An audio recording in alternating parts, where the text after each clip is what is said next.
Bana, moja kati ya kitu ambacho Juma Jux kwa mwaka 2025 naweza nikasema kwamba anazidi kusucceed, basi ni swala zima la kumooa Prince. Sasa huko nchini Nigeria, Juma Jux ameweza basi kwenda kupokelewa kwa namna ambayo ni tofauti kidogo, yani kuanzia mapokezi, na itambulike kwamba Juma Jux mpenzi wake ambaye ni Prince ni moja kati ya mtu ambaye ni actor pia katika movie mbalimbali katika nchi hiyo ya Nigeria. Kwa hiyo Juma Jux ni kama vile ameconnect industry mbili kwa wakati mmoja. Ameweza connect industry ya Tanzania na industry ya Nigeria. Sasa mapokezi yake ndo kama unavyoyaona.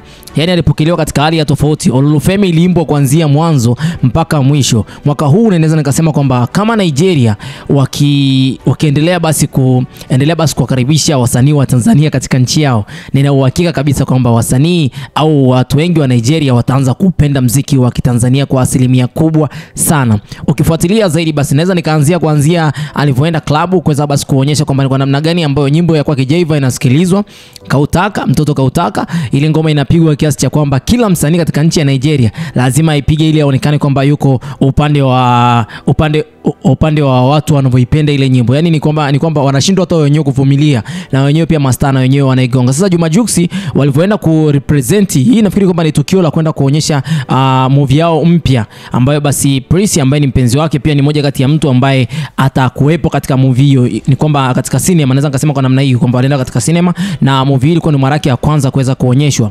Juma Jux pamoja na Prince waliweza kufanya mahojiano ya hapa na pale kuhakikisha kwamba basi movie hiyo inazidi kutazamwa, na itambulike kwamba siku chache zilizopita movie hii waliweza kusema kwamba kutakuwa na Swahili vision katika description. Anamaanisha kwamba kwenye subtitle pale kutakuwa na Swahili vision, yani ile subtitle itakuwa pia kwa aina ya Kiswahili, kwa maanisha kwamba wa Nigeria wameamua connect na Watanzania kupitia Kiswahili, yani lugha ya Kiswahili, kwamba ni ngumu sana kwa Watanzania kuweza kuelewa lugha ya Yoruba. Yoruba ndo lugha ambayo mara nyingi sana basi inatumika katika nchi ya Nigeria, maana sometimes wanatumia Kiingereza lakini pia wanatumia pia lugha chao cha ndani, naweza ngasema kwa style hiyo. Lakini pia kulingana na kwamba wamependa pia Watanzania kwa jinsi gani ambavyo wana connect, basi Prince pamoja na timu yake nzima wameamua basi kusema kwamba movie yao itakavyotoka itakuwa basi na vision pia ya Kiswahili, kwa maanisha kwamba vision hiyo wataweka pale hivi subtitles za Kiswahili. Juma Jux featuring Diamond Platnumz, Olufemi imepigwa kama vile wapo Bongo. Yani kwa namna moja au nyingine Juma Jux mwenyewe amekuwa surprised kwa kile ambacho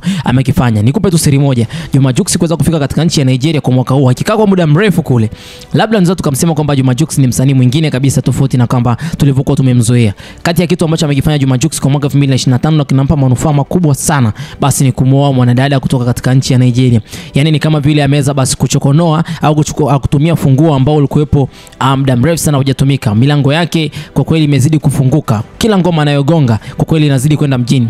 Mjaribu kuangalia Diamond Platnumz mwenyewe sasa hivi, nafikiri kwamba anaanza kuona Juma Jux kwa namna gani ambavyo anakwenda. Wakina Harmonize jinsi ambavyo basi wamedate na Watanzania wengi, lakini endapo kama wangekuwa wamepita na mlango kama huu ambao Juma Jux ameutumia, kiukweli hapa kutakuwa na manufaa makubwa sana, kwa sababu unaweza connect kingdom mbili, kingdom ya upande wako na kingdom ya upande mwingine, yani industry mbili. Ameweza connect industry ya Nigeria na industry ya Tanzania kwa wakati mmoja, na yote hii ni kibiashara, ni kitu ambacho ni kikubwa sana sana sana sana, mpaka kumooa, mpaka kuonyesha sherehe mbalimbali za hapa na pale. Bana, yani ni zaidi ya Vanessa Mdee kama jinsi tulivyokuwa tumemzoea katika nchi ya Tanzania, lakini sasa kwake Juma Jux imekuja tofauti kidogo. Yani ufalme ni kama vile unazidi kuonekana mkubwa siku hadi siku. Alichokuwa amekipoteza kwa Vanessa Mdee, nafikiri huko ameenda kukipata kikubwa zaidi, kwa sababu kwa kipindi cha nyuma nafikiri kwamba alikuwa anajilaumu baada ya kudate na wanawake tofauti hapa na pale, mpaka mwisho wa siku kaja kumpata mwanadada huyu kutoka katika nchi ya Nigeria. Bana, hili ni jambo zuri na jambo ambalo linaonekana kabisa kwamba kuna baraka ndani yake. Bombo Clat, Mr. Kona Lazada kwa muda huu. Hii ni Harmonize News. Bye bye for now.